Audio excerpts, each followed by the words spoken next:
मेरा सभी किसान साथियों को नमस्कार, सत श्री अकाल, आदाब। मेरा नाम डॉक्टर इस्बान हुसैन और आप देख रहे हैं हमारा YouTube channel agriculture world plus. Agriculture world plus में आपका स्वागत है। आज मैं बात करने वाला हूं एक बेहतरीन उत्पाद के बारे में जिसका नाम है पोलोज़ैप। तो पोलोज़ैप के बारे में आज मैं पूरी जानकारी देने वाला हूं। हमारे वीडियो को अंत तक ज़रूर देखें।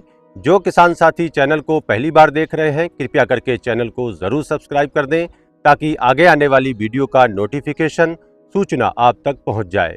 तो चलिए शुरू करते हैं। पोलोज़ैप एक बहुआयामी कीटनाशक है, यानी ब्रॉड स्पेक्ट्रम इंसेक्टिसाइड है, जो कई प्रकार के रस चूसने वाले कीटों को नियंत्रित करता है, जैसे सफ़ेद मक्खी जिसे व्हाइट फ्लाई कहा जाता है, चुर्दा जिसे थ्रिप्स कहा जाता है, माहू जिसे एफिड्स कहा जाता है और तेला जिसे जैसिड्स के नाम से जाना जाता है।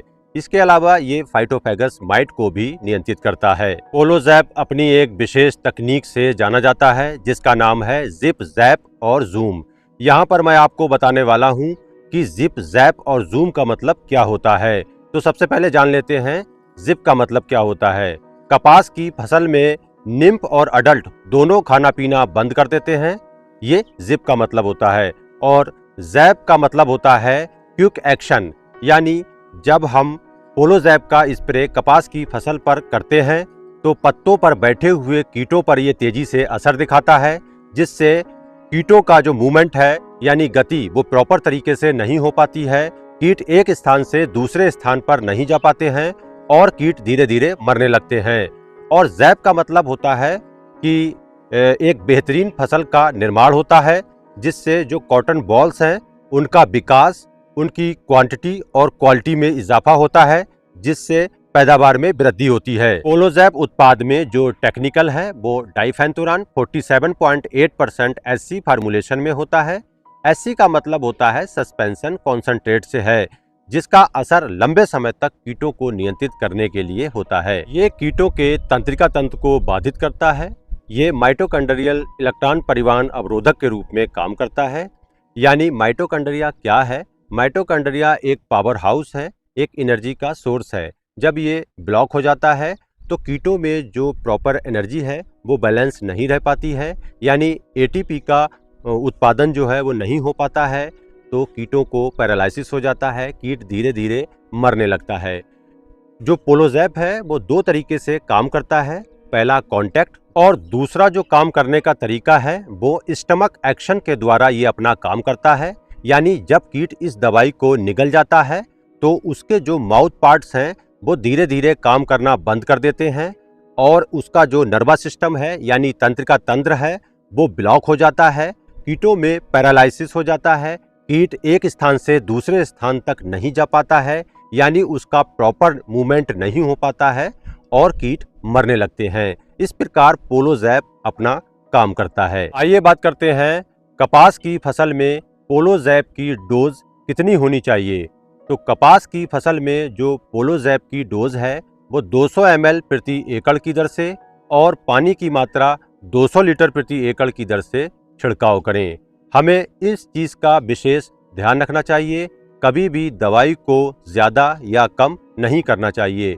जो डोज बताई गई है या जिस डोज की सिफारिश की गई है वो उसी डोज पर कीड़ा कंट्रोल होगा।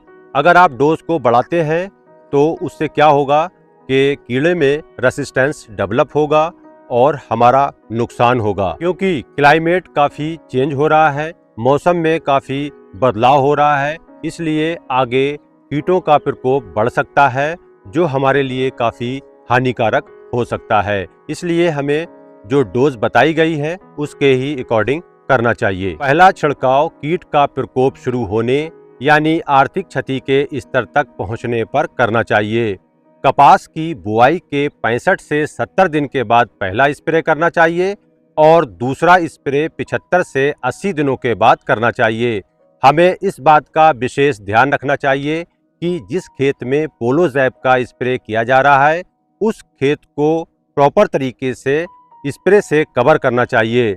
अगर वो खेत प्रॉपर तरीके से कवर नहीं होता है तो हो सकता है कि नंबर ऑफ पॉपुलेशन कीट की बढ़ जाए। इस चीज़ का हमें विशेष ध्यान रखना चाहिए। हमें कुछ बातों का विशेष ध्यान रखना चाहिए कि जिस जगह पर हम पोलोजैप का स्प्रे कर रहे हैं और वहाँ पर मछली पालन भी किया जा रहा है, तो जो हमारा स्प्रे का जो पानी है वो उस तालाब तक नहीं जाना चाहिए। दूसरा, मधुमक्खियों के लिए ये हानिकारक हो सकता है, तो उसके प्रति भी हमें सावधानी बरतनी चाहिए। दिन के समय स्प्रे नहीं करना चाहिए, क्योंकि दिन के समय मधुमक्खियाँ ट्रैवलिंग करती हैं, एक जगह से दूसरी जगह पर जाती हैं और अपने पराग को इकट्ठा करती हैं।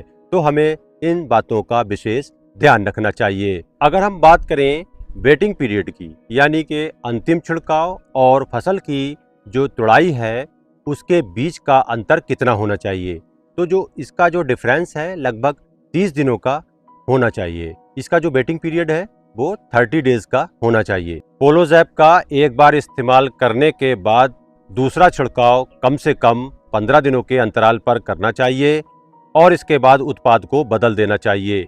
ऐसा करने से क्या होता है कि एक ही उत्पाद को एक ही स्थान पर बार बार इस्तेमाल करने से रेसिस्टेंस डेवलप होता है। इसलिए अलग अलग प्रकार की क्रियाविधि वाले उत्पादों को इस्तेमाल किया जाना चाहिए। आइए बात करते हैं पोलोजैप की पैकिंग साइज कितने प्रकार की होती है।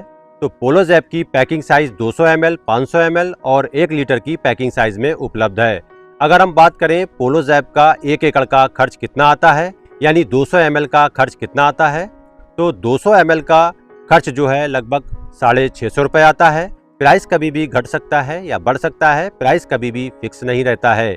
इसी के साथ मैं अपनी वीडियो को यहीं समाप्त करता हूं और आगे आने वाली वीडियो को देखने के लिए हमारे चैनल को सब्सक्राइब करें, लाइक करें और शेयर करना ना भूलें, क्योंकि शेयर करने से हमारा हौसला बुलंद होता है।